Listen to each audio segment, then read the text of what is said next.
Okay, so now we will start with a new topic, that is linkage and recombination. Linkage and recombination. Now you must remember हमने बात करी थी Mendel's third law, and we said the law of independent assortment as well as second law जिसमें हमने बात करी थी segregation की, लॉ ऑफ सेग्रीगेशन. सो अगर हम एक बार रिवाइज कर लें इंडिपेंडेंट असॉर्टमेंट को, तो हमने कहा था in a dihybrid cross ना, दो कैरेक्टर्स एट अ टाइम हमने स्टडी करे. So in a dihybrid cross, if the first parent was round and yellow, the seed round and yellow in color, crossed with wrinkled and green. So these are the parents. And in the F1 generation, we were getting the dominant trait, we could see, that is round and yellow. All were round and yellow. And then for the F2, हमने क्या किया था, उसका selfing करवाई थी F1 cross F1. And in the F2 generation, what we saw was that in the ratio of 9:3:3:1, 9:3:3:1, we could see 9 were parental type. Parental means जैसे initial parents थे, तो इनिशियल पेरेंट्स थे डोमिनेंट वाले, round and yellow. So I am writing capital R and capital Y for round and yellow. Then one was wrinkled green, and that was also the parental type, that was recessive parent. So recessive parent, I hope you remember all this. And it was wrinkled and green, for example. But new combinations were also seen in the ratio 3:3, and new combinations were, with the round we had the combination of green, and with the wrinkled we had the combination of yellow. So these are known as new combinations, or we can say variations. Okay, were seen. तो अब जब studies हो रही थी Drosophila के ऊपर, you remember Drosophila, that is fruit fly, और fruit fly के ऊपर स्टडी की थी टीएच मॉर्गन ने. सो टीएच मॉर्गन ने ड्रोसोफिला को ही क्यों चूज किया, that we have done in our previous lecture, you can see from there. और इसमें उन्होंने देखा कि जो मेल फ्लाई और जो female fly when they are getting crossed, means again sexual reproduction हो रहा है. तो अब अगर वो कंसिडर करते हैं अगेन टू फीचर्स, जैसे यहाँ पे in a dihybrid cross two features consider किए गए थे, और सेम वे क्रॉस करवाते हैं कि पहले पेरेंट्स हैं, फिर F1 जनरेशन आई, फिर F1 क्रॉस F1 किया विद ड्रोसोफिला, और फिर F2 आई. तो उन्होंने कहा अगर ये भी मेंडल के लॉ फॉलो करते, तो उनके पास भी कितना आता रेशियो, 9:3:3:1, कि 9 होते पेरेंटल टाइप डोमिनेंट वाले, उसमें से 1 होता 1 रिसेसिव पेरेंटल, और जो 3:3 का रेशियो था वो न्यू कॉम्बिनेशन. लेकिन यहाँ पर उनका रेशियो ये नहीं आया. The F2 ratio got deviated from the Mendel's ratio that he did the experiment on pea plants. तो क्यों अलग आया, क्यों डाईहाइब्रिड क्रॉस में, जब ड्रोसोफिला में डाईहाइब्रिड क्रॉस किया, तो 9:3:3:1 क्यों नहीं आया, that we have to understand under this heading. So I hope I'm very clear with the introduction of this topic, that is linkage and recombination. Now I'm telling you how and why of this topic. See, when we studied about Mendel's law, तो हमने एक terms and conditions में हमने ये point पढ़ा था, that these, ये जो characters हैं, they must be present, they must be coded by different kind of, by the genes which are present on different type of chromosomes, different number of chromosomes. Suppose chromosome number 1 पे there is some character, ठीक है, कोई character यहाँ से code हो रहा है. Suppose यहाँ से आई शुड से, सपोज कर लिया हमने shape of seed, is coded by chromosome number 1 in the pea plant. तो अब जो बेटे कलर ऑफ द सीड है, that is the round, the yellow and the green, ये जो है it should not be present. The code or the gene should not be present on chromosome number 1. It should be present on some other chromosome number. So suppose they are present on chromosome number 3. Suppose chromosome number 3. So that means this is coding for the color of the seed. तो जिन दो characters के बारे में हम बात कर रहे हैं, यहाँ पे शेप ऑफ द सीड और दूसरा कलर ऑफ द सीड, ये दोनों अलग अलग क्रोमोसोम से कोड होने चाहिए. It should not be present on the same chromosome. ये बात हमने तब पढ़ी थी जब हमने टर्म्स एंड कंडीशंस देखे थे कि क्या चीजें हमें सपोज करके चलनी है for the Mendel's inheritance, for the laws of inheritance given by Mendel. तो हियर इज एन एक्सेप्शन. इस लॉ का, ये जो लॉ था हमारा डाई हाइब्रिड वाला, that is the third law. Third law का आपके पास एक्सेप्शन आ जाता है, that is linkage and recombination. Why exception? Because उन्होंने तो ये कंडीशन लेट कर ली थी कि हमें भाई यही चाहिए, तभी हमारा ये लॉ सेटिस्फाई होगा. लेकिन हर जगह तो ऐसा नहीं होता है. सो ड्रोसोफिला में what was different was in Drosophila melanogaster. Melanogaster species, so separately underlined, M should be small, genus separately underlined, D should be capital. Drosophila में जो कैरेक्टर्स मॉर्गन ने स्टडी किए, मॉर्गन स्टडीड डाईहाइब्रिड ही किया था इनका भी cross, और किसको हाइब्रिडाइज करवाया था? Studied two characters. Which two? One is eye color, another is body color. Eye color of Drosophila and the body color of Drosophila. So, two characters, that is eye color and body color.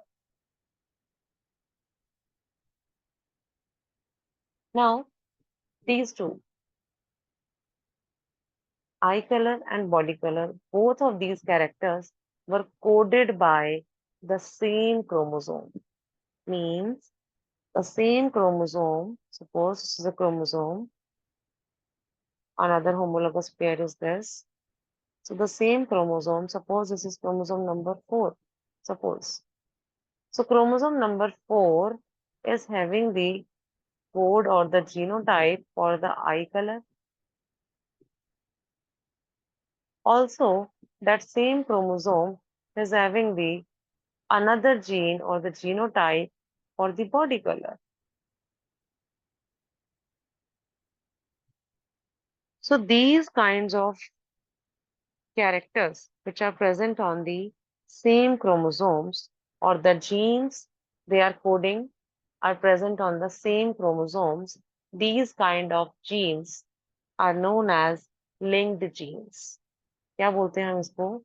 Linked genes, because they are linked together. वो एक ही chromosome पे present हैं, इसको हम बोलते हैं बेटे linked genes. Let us write the definition of linked genes. What are they?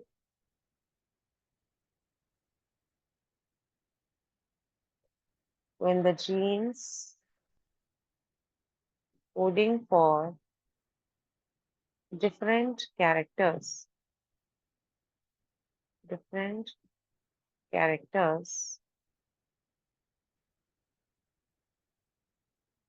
are present on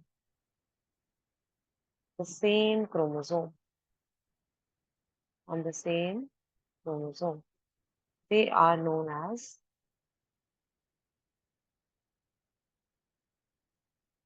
linked gene. तो ड्रोसोफिला में जिन दो कैरेक्टर्स को स्टडी किया गया बेटे, दे वर लिंक्ड, सो वो एक ही क्रोमोसोम के ऊपर प्रेजेंट थे. तो अब यहाँ से हम देखते हैं कि लिंकेज की वजह से क्या चेंजेस आए and how the ratio was deviated from the Mendel's F2 ratio.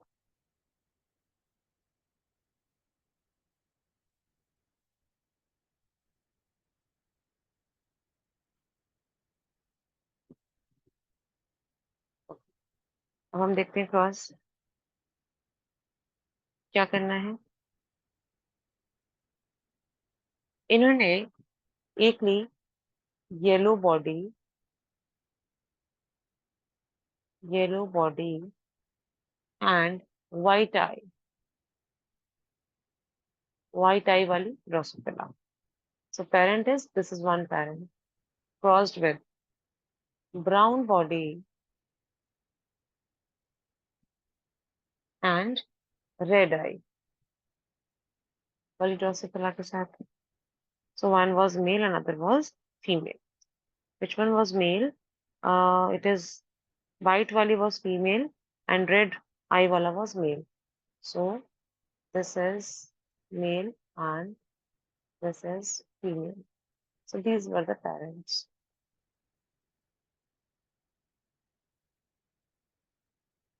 Now he observed, जब इन्होंने क्रॉस करवाया तो ऑब्जर्वेशन क्या आई, that the two genes did not segregate independently. जबकि मेंडल ने कहा था that factors they segregate independently. तो यहाँ पर तो जो जीन्स थे वो सेग्रीगेट हुए ही नहीं एक एक दूसरे से। क्यों नहीं हुए? I told you the reason, क्योंकि देवर लिंक्ड। जब एक ही क्रोमोसोम पे होते हैं तो इंडिपेंडेंटली सेपरेट नहीं हो सकते हैं, और इसीलिए इनका जो F2 रेशियो आएगा वो डिविएट कर जाएगा फ्रॉम 9:3:3:1। नाउ फिर मिला क्या?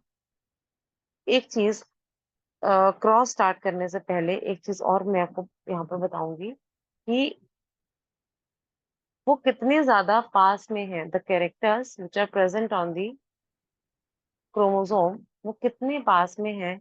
दैट विल ऑल्सो डिसाइड कि हमें पेरेंटल टाइप कितने मिलेंगे और हमें रिकॉम्बिनेंट टाइप कितने मिलेंगे। Suppose this is one chromosome और इसमें एक कैरेक्टर यहाँ पर है, यूजिंग द वाइट वन, एक कैरेक्टर यहाँ पर है,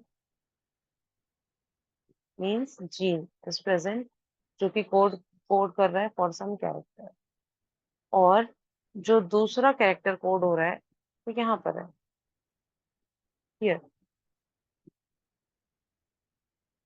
this is first case, select कर लिया हमने, case one. In another case, here again chromosome, and we can see one gene is here or coding for some character, again it is coding for some character, and another gene is right next to it यहाँ पे। This is case number 2। तो अब जितना वो पास में present है, so case number 2 में you can easily observe the distance between these two genes, and here also you can see the distance between these two genes. Distance कहाँ ज्यादा है? Distance is more in case 1, distance is more. तो अगर distance between the genes जो code कर रहे हैं या फिर जो लिंक्ड जीन्स है वो ज्यादा है, दैट मीन्स हमें मिलेगा क्या? रिजल्ट शुड बी कि ये दोनों के सेपरेट होने के चांसेस आर हायर। ये जो हम कहते हैं ना सेग्रीगेट होते हैं इंडिपेंडेंटली, उसके जो चांसेस होते हैं वो ज्यादा हो जाते हैं सेग्रीगेट करने के, क्योंकि गैमीट फॉर्मेशन के दौरान जब मियोसिस होता है तब हो सकता है कि ये दोनों जीन, जीन 1 एंड जीन 2 एक दूसरे से सेपरेट कर जाएं, और अगर वो एक दूसरे से सेपरेट कर जाएंगे तो हमें पेरेंटल के कॉम्बिनेशंस कम मिलेंगे, और जो रिकॉम्बिनेंट्स होंगे, जो न्यू जनरेशन्स होंगी या जो न्यू कॉम्बिनेशंस जो हमें देखने को मिलेंगे, रिकॉम्बिनेशन की फ्रीक्वेंसी बढ़ जाएगी, रिकॉम्बिनेशन बढ़ जाएगा। मीन्स व्हाट आई सेड कि जब the genes are not tightly packed, यहाँ पे दे आर टाइटली पैक्ड, यहाँ पे टाइटली पैक्ड कैसे? क्योंकि दोनों जीन्स के बीच का G1 एंड G2 दोनों जीन्स के बीच का जो डिस्टेंस है वो बहुत कम है। You can see according to the diagram I have given you. अगर डिस्टेंस कम है तो होगा क्या, द टेंडेंसी इज कि ये दोनों चिपके रहेंगे, साथ साथ रहेंगे, because they are linked. Linked यहाँ पर भी है, केस 1 में भी दे आर लिंक्ड, लेकिन क्योंकि डिस्टेंस ज्यादा है, डिस्टेंस ज्यादा होने की वजह से चांसेस आर हाई कि जब मियोसिस होगा और जब सिस्टर क्रोमैटिड्स या क्रोमोसोम्स हम कहें जब सेपरेट हो रहे होंगे, तो हो सकता है कि G1 और G2 एक दूसरे से अलग हो जाएं। तो जब अगर अलग हो जाएंगे तो पेरेंटल कॉम्बिनेशन की फ्रीक्वेंसी कम हो जाएगी और रिकॉम्बिनेंट्स की फ्रीक्वेंसी बढ़ जाएगी। ऑन दी अदर हैंड, अगर मैं कहूँ कि डिस्टेंस G1 और G2 का कम है, so what will happen is, we will see, अभी हम देखेंगे इसको, कि ये दोनों साथ साथ रहने की टेंडेंसी रखेंगे। और अगर G1 G2 साथ साथ हैं, दैट मीन्स जो पेरेंटल टाइप हमें मिलेंगे, कि पेरेंट्स जैसे जो बच्चे हैं वो हमें ज्यादा मिलेंगे, और जो न्यू कॉम्बिनेशंस मिलने के चांसेस होंगे, दैट इज द रिकॉम्बिनेंट्स, इसकी फ्रीक्वेंसी कम होगी। This we will be trying to verify with the help of the example given in your NCERT. So now we can understand that before doing the cross, इस चीज से हमें क्या समझ आया कि जो डिस्टेंस ज्यादा है या कम है इससे क्या फर्क पड़ेगा। So we can write a line here, a single note we can write that larger is the distance, larger is the distance between the linked genes, between the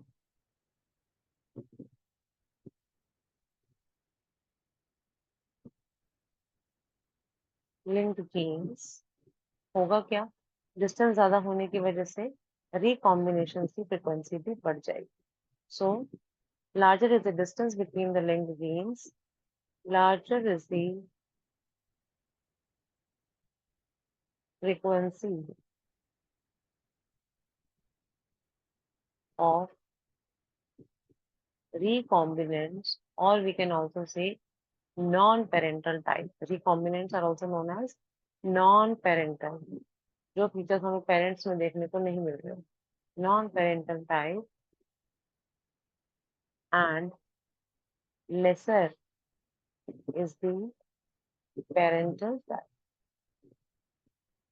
So based on this note, you you might get some questions in your exams. जैसे MCQ में suppose आपसे पूछ लिया जाएगा कि ऐसे बना हुआ आ जाएगा, अगर मान लो क्रोमोसोम्स के ऊपर कितने डिस्टेंस पे गिवन है आपको genes, like this is case 1, another same kind of chromosome बहुत पास में दे दी, यहाँ पे 2 जीन्स आ गए, केस 2, फिर दे दिया अनदर अनदर केस, केस 3, उसमें बिल्कुल एंड्स पे है केस 3। क्या लगता है सबसे ज्यादा parental types, where will you see the parental types? So is it case 1, is it case 2, is it case 3? Answer me. Where can you see the, Case 2. yes, Case 2. very good, Case 2. very good, very good, everyone is correct, case 2, because case 2 में they are tightly linked, और जब tightly linked होते हैं तो उनकी tendency, अलग होने की टेंडेंसी बहुत ही कम हो जाती है, सो पेरेंटल टाइप आने के चांसेस बढ़ जाते हैं, दैट इज राइट।